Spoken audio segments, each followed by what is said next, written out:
Hello বন্ধুরা, good evening. এই দেখো, আমি আজকে দই ফুচকা বাড়িতে বানিয়ে নিচ্ছি। দেখো, এমনি ফুচকা বানানো ছিল, কালকে বানিয়েছিলাম। এবার সাজিয়ে নিচ্ছি। দেখো, দই দিয়ে দিয়েছি, টক দই। এইখানে মিষ্টি চাটনি দিয়েছি। এবার এক এক করে মশলা দেব আর বিট লবণ দেব। এই দেখো, মশলা বানানো ছিল, মশলা দিয়ে দিচ্ছি।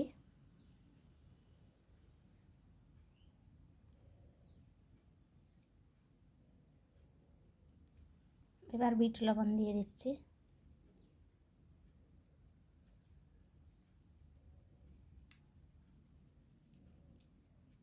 এইভাবে বাড়িতে বানিয়ে খেয়েও খুব সুন্দর খেতে হয়। চলো এবার খেয়ে তোমাদেরকে রিভিউ দেই।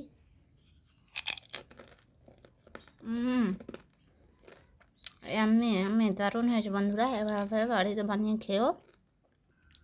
চলো টাটা।